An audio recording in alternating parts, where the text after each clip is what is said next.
guys, welcome back to my channel. I hope you all are doing well. For today's video, I have my monthly update for my project pan. So this is my usage for the month of April, and I'm of course updating you guys in the beginning of May. Now I have to start off by saying that the progress for this month is kind of mediocre. Like, I don't want to say that because progress is progress, but I had some goals, some visions for this update, and I've not hit all of them. And sometimes I can be a little too harsh on myself, but this is the reality. Hopefully next month we will be having a much more exciting update, and nonetheless we still are going to be having some rollouts happening in this particular update as well.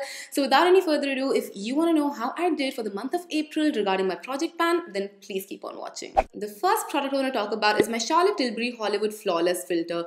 Now I don't know if this is just my packaging or if this is a thing that happens with a lot of people, but this product is just not settling down. Now I've seen other project panels use this and their product definitely tends to settle down and they can see a clear glass, but for me there has been no settlement happening, and I have been using this quite frequently. I don't know if that is something that happens once you're about to finish the product up, but for me the goal has been to go halfway, and it's been really difficult to track progress. I really cannot see how much of this I have used up or anything of that sort, so I can't really tell you an update for this. I have been still using this underneath my makeup, and even on my no makeup days I like to apply it on the highest points of my face. This is a beautiful product. I just feel it's a little overhyped and a little overpriced. The second product that I've been working on in my project is my Custom Enhancer Drops by CoverFX, and this product definitely has been a challenge for me ever since the day I purchased it, but finally I see light at the end of the tunnel because I have the tiniest amount left in there. You know what, actually the pump is not even picking up the product anymore, so I definitely see this getting finished by next month or maybe the next one, so maybe like June or July. I see this getting finished up completely and I'm so happy, finally. Now I majorly use it to mix it in with my foundation to give it a little bit of glow. I can't use it by itself, but on my body I do use it by itself, and it does give a really nice glow. I actually have it on my collarbones right now as well, and I also apply it on my shoulders whenever they are showing or on my legs whenever they are showing. But yes, this is finally going to be done. This has been a long journey. It actually started completely full, so I'm so happy that I will be able to hit my goal probably next month. Let's keep our fingers crossed. Let's hope for like this getting done next month so I can roll something else in that I've been really wanting to use. Okay, now on to our product Immortelle or our Coty Airspun Loose Powder. My goal with this one is to go halfway, and we have been making quite steady progress. I can see a lot of windowing happening. I can finally see some empty spaces through the jar, which is so heartwarming, honestly. I feel like I might take about 3 or 4 months to go halfway, which is still a lot of time just to go halfway, but just seeing this tiny amount of spaces occurring is so good. It's such a good feeling, you guys, because this is a huge tub and you need the tiniest bit. Again, I have not been using this as a dry shampoo. A lot of you recommend me to use this as a dry shampoo, but I already have a lot of dry shampoos that are much more expensive than this loose powder is. But if you are someone who has a loose powder that you don't really like and it's expiring really soon and you want to put it to use, then definitely using it as a dry shampoo is a good idea. For me, I'm still using it on my face. I have it on my face right now as well. It's beautiful powder. It's very softly milled, so affordable as well, so I can definitely see myself using this one up. I don't feel burnt out of it. It's just the fact that with so much usage, I would like to see a little bit more progress. You know, that's just human nature. Alrighty, we now have my Becca x Jacqueline Hill palette to discuss, and this again has been a journey. My goal with this one was to hit 2 pans, 1 blush and 1 highlighter. I have hit my goal on my highlighter, as I've said a million times in this project already, but the blush just doesn't seem to be going anywhere. I have been concentrating on this blush right here, and I can now see some form of usage. Like, there is a dip forming in here, but I don't know how long I'm going to take to hit pan.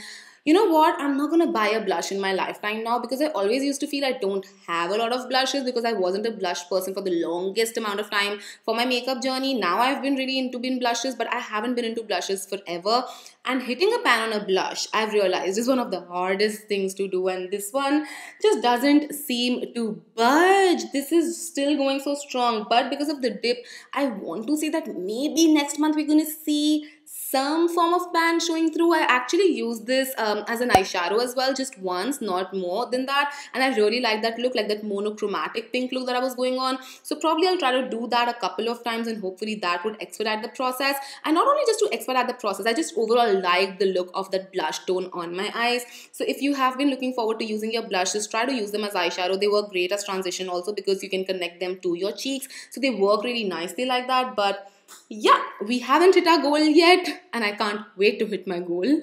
We now have what I would like to call the most exciting update of the video. I have my Benetint and I have completely finished it up. It took me 4 months to finish it up. It was already halfway done, and it is a mini size. So if you are looking to invest in a tint and you want a bang for your buck, definitely get this one because it would last you a lifetime and beyond. But overall, it is such a joy to use this product. I wore this so frequently on my cheeks and my lips, and I wore nothing else. It brightened up my complexion. It blends out seamlessly. It just looks gorgeous on the skin. I see why this is a cult classic favorite product, and I'll definitely want to repurchase it down the line once I move a little bit more tints out of my collection, because tints right now are very hot and I have so many that I'm trying out.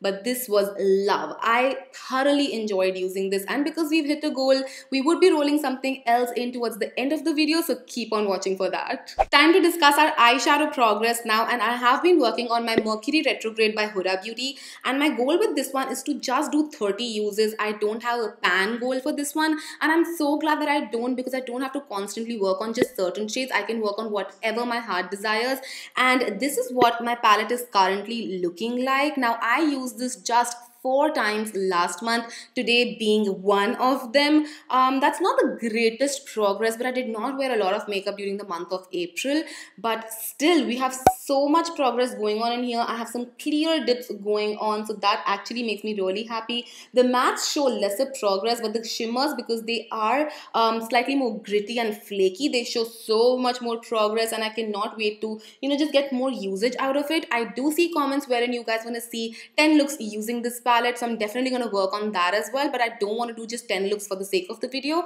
I want to actually wear those 10 looks, so I'm going to like record them on separate days and then combine them. So let me know how you would like me to go ahead with that. But this palette has been so incredible, perfect for the summertime. It has such beautiful tones. I've been really enjoying using this, and because I don't have a pan goal, I don't have to focus on just one shade and like really dig it up. So 30 uses is something I see myself doing in about 4 more months, maybe. Let's see. Now alongside my Huda Beauty Mercury Retrograde, I'm also working on my Colourpop Super Shock shadows because I have a lot of them, and this month I was working on Telepathy and on Schoolbus, 2 beautiful shades.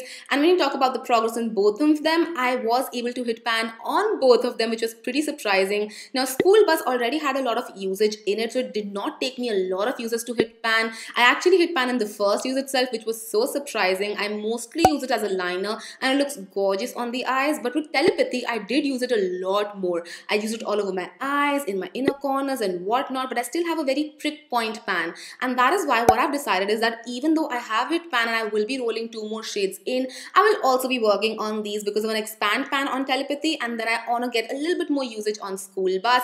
And because these colors are so different from what Mercury Retrograde has, it's not going to be a task to work on these. These are gorgeous and perfect colors for summer, so I am going to be rolling something else in, but these are also going to stay in the project. I might not update it the next month. Let me know if I should or should not update on these as well, but there's still going to be something I'm going to be focusing on. Okay, let's talk about my Bobbi Brown Duo Gel Liner. Now when I selected it, I thought it's going to be such an easy product because it's a split pan, so there's not going to be a lot of quantity and whatnot. And after 4 months, I am still here. Now the plum shade has a lot more progress than the brown shade, and I do really like these, but the thing is that these are super pigmented, creamy, they go on so beautifully on the eyes, so I don't need to pick up a lot of product, and I'm not doing a lot of smoky eyes. It's summertime, more lighter eyeshadows are in the game and all of that, so I'm not doing a lot of smoky eyes. Maybe if it was like winter and I was doing a lot of grunge looks, maybe lining my waterline and everything, this would have gone quicker, but right now I'm just using it for like a half liner or something of that sort. So obviously the progress is going to be slightly slower, but I don't mind that. I'm still enjoying this product. It's not drying up, so that's great. Even though it's a gel liner, it has really stood the test of time, so I really appreciate that. But next month I'm definitely going to focus more on the brown shade because I want to see more progress in that one. The plum shade is doing really good, but the brown is struggling a little bit, so I'm going to expedite the process and actually focus more on that.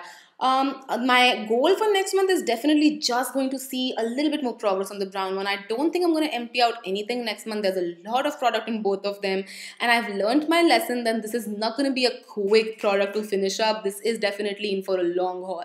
It's now time to talk about the lip products that are there in this project. Now, last month I rolled in my Charlotte Tilbury Pillow Talk. I absolutely love this lipstick and this shade, and that's why I want to completely finish it up. I had a little bit that was showing through the packaging, but now it's completely flattened out, so that's a great progress to have. Now, what I'm planning to do is I want to scoop all of this out because I know there's still a lot of product that remains hidden here. I want to completely get all of my money's worth out of it, so I'm going to scoop it out and store it in a jar because I do not enjoy the process of digging a brush into a lipstick bullet. In a jar, I might still use my finger or maybe a brush here or there, but this way I know for sure I'm not going to be using a brush every single time I want to apply this.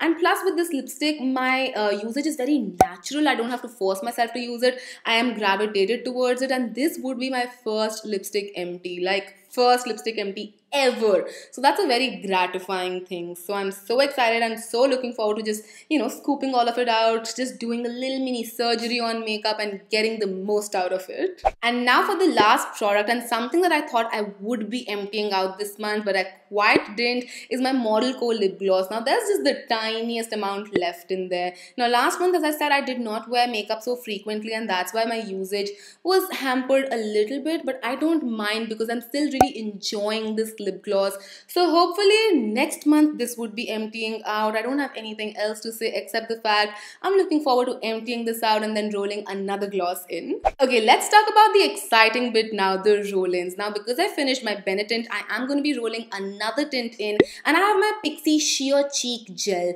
Now I have a little bit of usage on it, but I'm going to quickly swatch it for you guys on the back of my hand so you can see. Now this looks very intimidating when you first apply it, but because this is a sheer cheek gel, once you blend it out, it shears down a lot, and it's a gorgeous color. It's very similar to Benetint, but this is more of like just a cheek product and not a lip product per se. So I'm going to be using it only on my cheeks, and I want to finish this one up because it's not the hugest tubes out there, and I know I've been really loving the tint life, so I can definitely use this one up. And now for my Colourpop Shadows, I told you guys I would be rolling 2 additional shades in. So the first shade is going to be Rainbow, which is like a white with multi-chrome glitter. Let me quickly give you a swatch. This has slight usage on it, not the most, and this is what the shade looks like. It's a beautiful shade. I feel it is slightly similar to a shade in my Mercury Retrograde, but not so much that I can't use it separately. So I'm definitely looking forward to hitting pan on this one. And the second shade I'm going to roll in is called Bay. Now this is more of like a black with glitter in it, and because I don't have any black in my eyeshadow palette, this is going to be an easier color to use. But because it is such a dark color, it definitely is going to take me time to hit pan, and I have no usage on it whatsoever. Like, this is brand freaking new. So again, let me quickly give you a swatch so you can see what the color actually looks like. This is not a black, but again a multi-chrome. This is going to be interesting. It has hints of purple, so it's going to be very, very complementing to my Mercury Retrograde shades. So this is going to be really exciting this month. Oh, this is very different from what it looks like in the pan. I'm surprised. But yes, that is everything that I had for you guys for this update. I hope you guys enjoyed this and found this video helpful. Do also let me know how your project pans are going and what you think I'm gonna achieve or hit my goals on next month. But that's gonna be it for this video. I love you all so much, and I'll see you guys in my next video. Mwah. Bye.